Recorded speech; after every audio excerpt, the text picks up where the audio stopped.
बंधन तोड़ सके नर ना नारायण।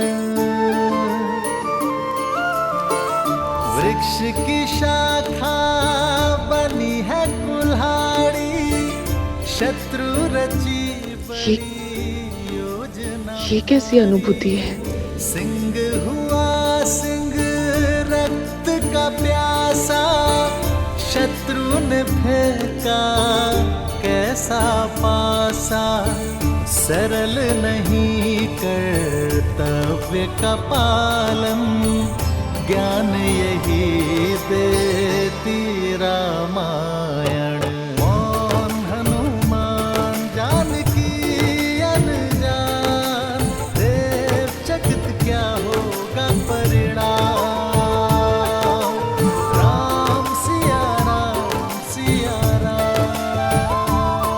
वन देवी, आपने मुझे बुलाया।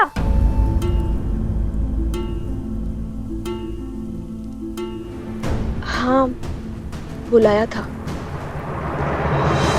लवकुश कहाँ है? वो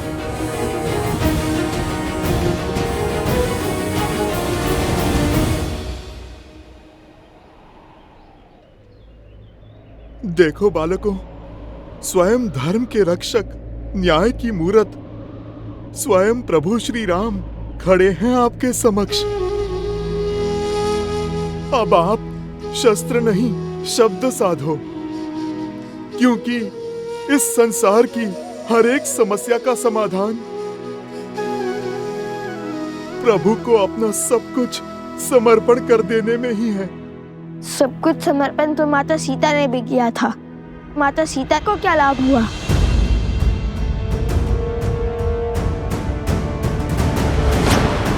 नहीं,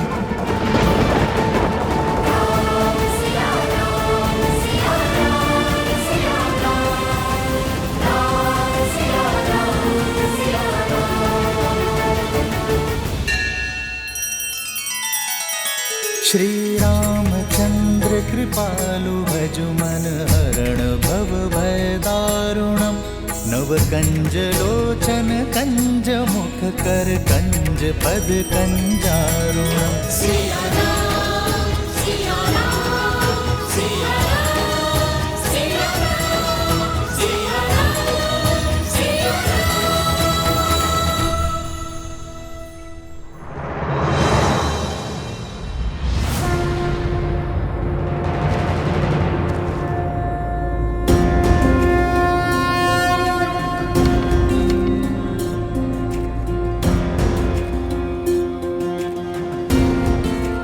बहुत इच्छा थी तुम दोनों से पुनः भेंट करने की, परंतु इस प्रकार नहीं।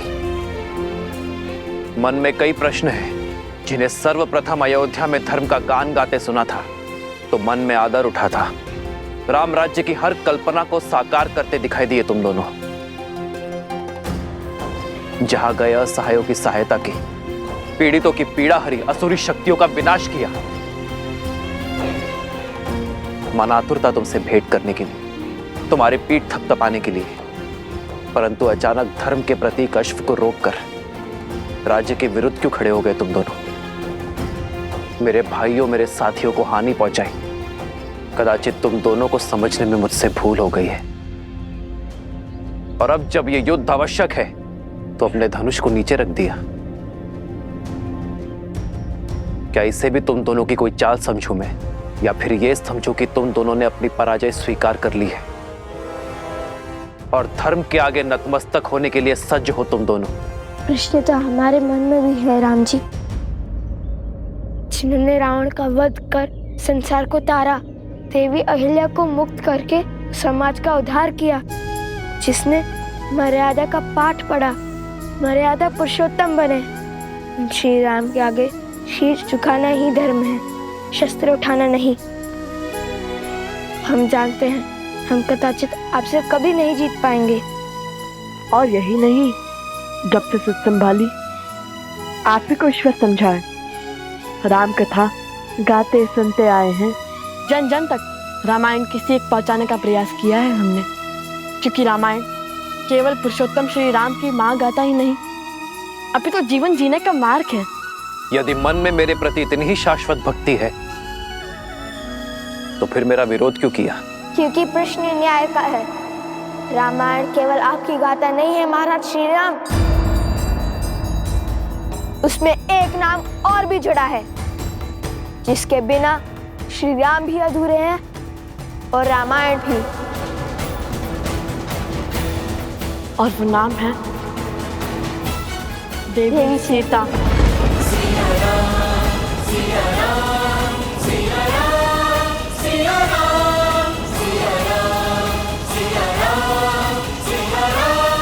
सीता, हमारा उद्देश्य आपसे युद्ध करना नहीं बल्कि अपने प्रश्नों के उत्तर पाने का है।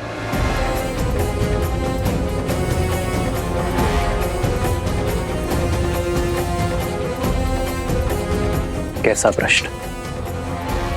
वो प्रश्न जो हर उस जन के मन में है जिसने रामायण पढ़ी, सुनी या घटित होते हुए देखी। वो प्रश्न जिसका उत्तर ना मिला तो रामायण की कथा को कभी संपूर्ण नहीं होने देगा।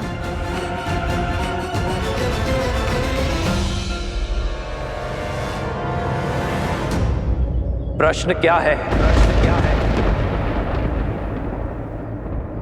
आपने माता सीता का परित्याग क्यों किया?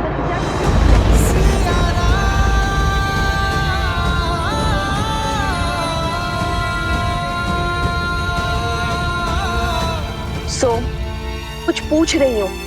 कहाँ है लवकुश? और प्रसूता से तुम्हें लवकुश के साथ आने का संदेश भिजवाया था, तुम यूं अकेले क्यों आ गए? ऐसी कौन सी बात हो गई माता जो हम तीनों को साथ में बुला लिया?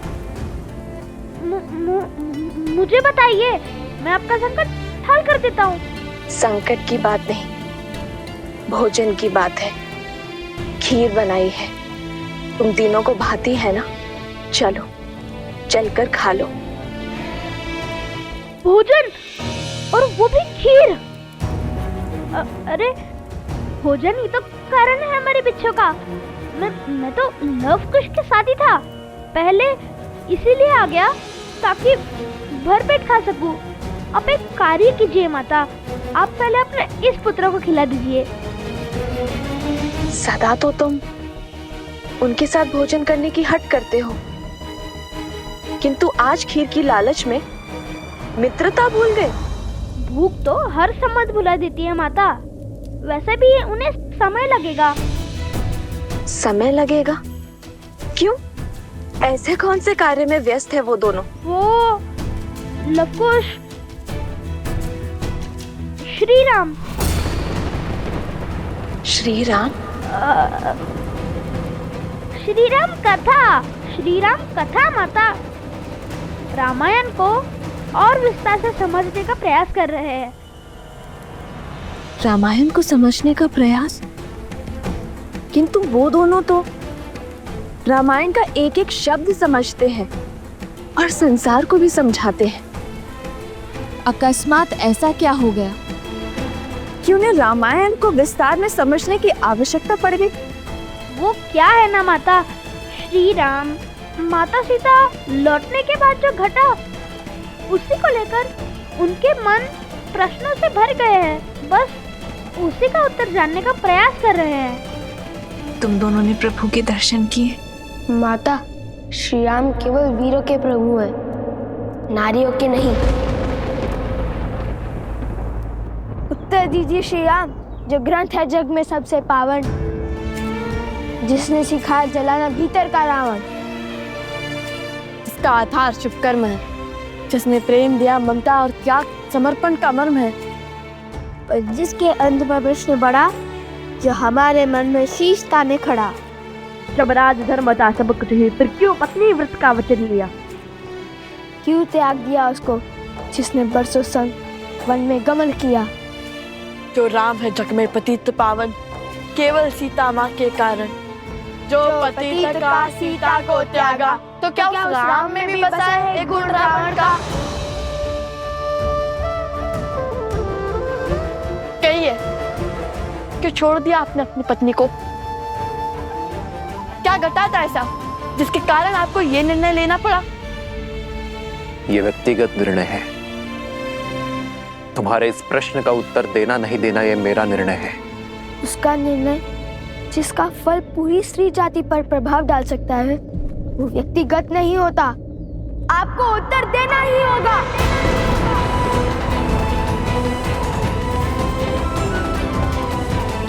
प्रश्न केवल हमारे मन में नहीं, अभी तो सदियों तक लोगों के मन में उठेंगे। सब इसका उत्तर जानना चाहेंगे। हमारे मन में जो आपकी छवि है उसे जोड़ने का यही एक अवसर है। प्रभु श्री रामचंद्र के भाल पर ये तिलक नहीं, कलंक समान है। कलंक तो अवश्य रहेगा ये सदियों तक। इसका अर्थ ये नहीं कि आप इसका उत्तर ना दें। राजा पिता होता है प्रजा का और उनके पुत्र मन में एक प्रश्न लेकर आए हैं, तो क्या पिता अपने पुत्रों के प्रश्नों का समाधान नहीं करेगा? ये निर्णय एक राजा और एक महारानी का था।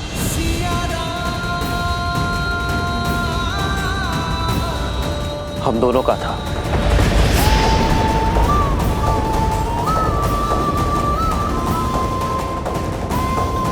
मुझे पूरा विश्वास है कि ये निर्णय केवल श्री राम का नहीं, अपितु सीताराम का है। तुमने अपना धनुष हटाकर, शीश झुकाकर मर्यादा और धर्म के अनुसार यह प्रश्न मुझसे पूछा है, और एक राजा होने के नाते ये मेरा दायित्व है कि मैं तुम्हारे प्रश्नों का उत्तर दूं। तुम दोनों जानना चाहते हो ना कि अयोध्या के भीतर क्या हुआ था? तो सुनो। सतीत्व की दुहाई देने वाली आज मुंह छिपाकर क्यों जा रही है? दशानन जैसा बलि जिसे पाना चाहे उसे छोड़ कैसे सकता है? यदि हमारे रघुवंशी ऐसा समाज बनाना चाहते हैं जहां स्त्रियों की त्रुटियों पर पर्दा डाला जाए, तो ऐसे तो हम दूसरे नगर में पहुंच जाएंगे भाई। मैं मर्यादा पुरुषोत्तम राम नहीं हूं। मैं ऐसी स्त्री को नहीं अपनाऊंगा जो किसी अन्य पुरुष के साथ रहकर आई हो। हम दोनों अपने राज्य का परित्याग कर देंगे तो ना ही कोई प्रश्न उठेंगे और ना ही कोई उत्तर की अपेक्षा करेंगे। हम दोनों नहीं, केवल मैं आ रहा हूं। जिस क्षण महाराजा राम महारानी सीता को त्यागेंगे, उसी क्षण अयोध्या के सब दुख मिट जाएंगे।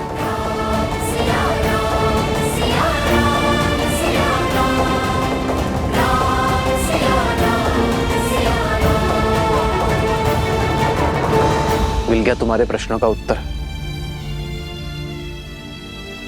मिल गई संतुष्टि तुम दोनों को। अब तुम मेरे प्रश्नों का उत्तर दोगे।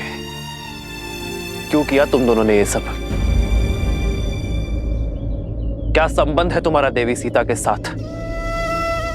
हमारा संबंध हर उस स्त्री के साथ है जिसके साथ अन्याय हुआ।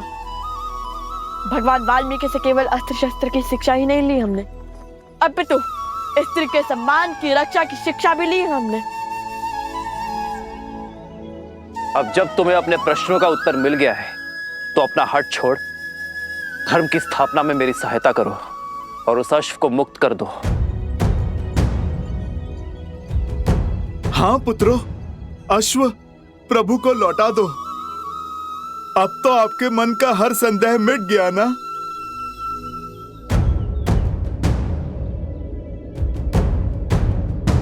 अर्थात जिस अयोध्या की प्रजा के लिए यज्ञ हो रहा है, उसी अयोध्या ने माता सीता पर लांछन लगाकर उन्हें आपसे और आपके परिवार से भिन्न कर दिया। आपसे सुख, संपदा और वैभव सब छीन लिया। जिस स्त्री ने बिना एक प्रश्न किए 14 वर्ष आपके साथ वनवास स्वीकारा, जिसने रावण के पास से निकलते ही अपनी परीक्षा का दंश भोगा, उस पवित्र देवी सीता पर इतना घोर लांछन लगाने वाली प्रजा को आपने दंड तक नहीं दिया। आपने उन्हें शांत करने के लिए माता सीता से भिन्न होना चुना। प्रजा के मुख में पत्नी का हर समर्पण भूल गया।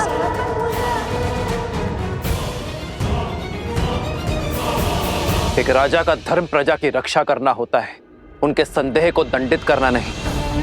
राजा का धर्म उसकी प्रजा को उचित मार्ग पर ले जाना होता है, उन्हें अपराधी बनाना नहीं। स्वीकार लिया कि अद्भुत है चाचा राम और उनका न्याय, किंतु क्या कर्तव्य की डोर केवल अयोध्या के राजा राम से बंधी थी, माता सीता के पति से नहीं? वो वन वन भटकती फिर रही होंगी, आप महलों में रहने वाले, रथों पर चलने वाले, क्या आपको देवी सीता का दुख का आभास नहीं हुआ? लवकुश, मेरे प्रभु से बात शब्द साध कर करो। आधा ज्ञान सबसे घातक होता है। आधा ज्ञान? अरे अपनी आंखों पर से भक्ति की पट्टी हटाइए हनुमान जी। पट्टी तुम्हारी आंखों पर है।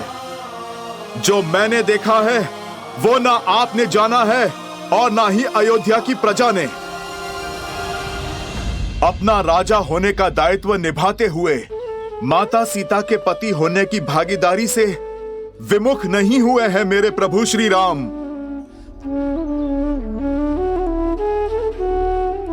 राजवस्त्र और राज दायित्व उतारकर सदा वल्कल धारण किया है मेरे प्रभु श्री राम ने। राजभोग को त्याग कर कंद मूल खाए हैं प्रभु ने।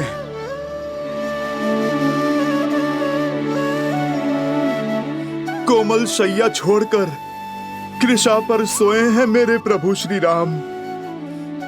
मेरे प्रभु के लिए तो ये राजवस्त्र कांटों के समान है। उनका सुख तो उसमें है जो वल्कल उन्होंने 14 वर्षों तक माता सीता के साथ पहने हैं। प्रभु का सुख तो माता सीता की स्मृतियों में है।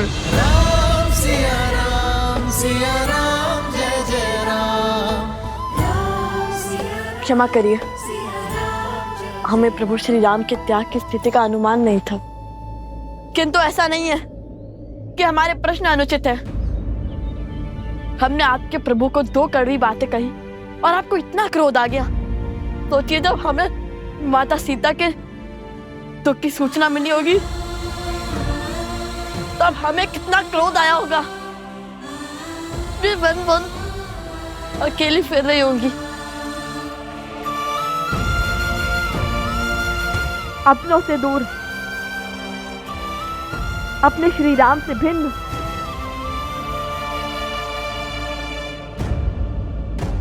कृष्ण अभी वही है, प्रजा के साथ न्याय करते करते अपनी पत्नी के साथ अन्याय क्यों?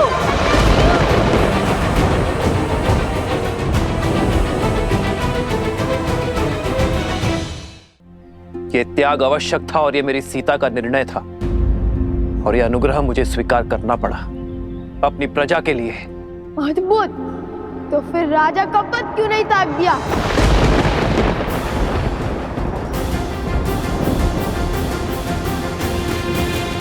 इच्छा यही थी,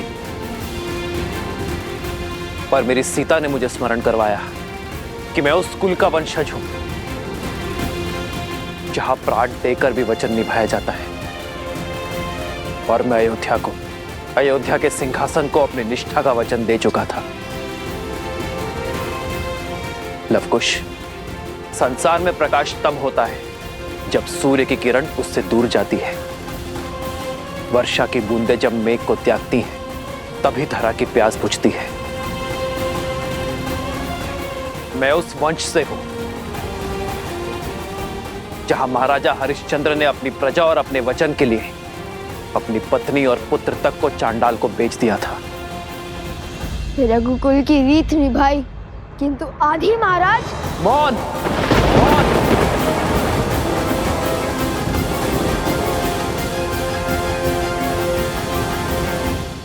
रहने से आपकी भूल छुप नहीं जाएगी महाराज। मत भूलिए कि आप उस कुल के वंशज हैं जहां महाराज दशरथ ने अपनी पत्नी के मांगे अनुचित वचन को भी निभाया और में आप भी ने उनका सहयोग किया, वो भी प्रजा के विरुद्ध जाकर, क्योंकि पत्नी भी आपकी प्रजा थी जिन्हें महाराज ने वचन दिया था। जब आपने रावण की लंका पर चढ़ाई की, इसलिए नहीं कि प्रश्न आपकी पत्नी का था, इसलिए क्योंकि ये अयोध्या की प्रजा के पान पर प्रहार था।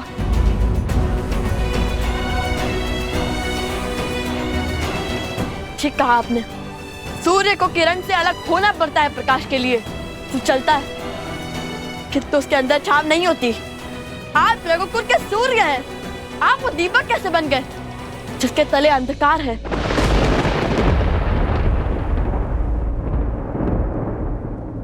मेरी सीता का त्याग जिसने ना जाना, उसने राम को संपूर्ण जाना ही नहीं।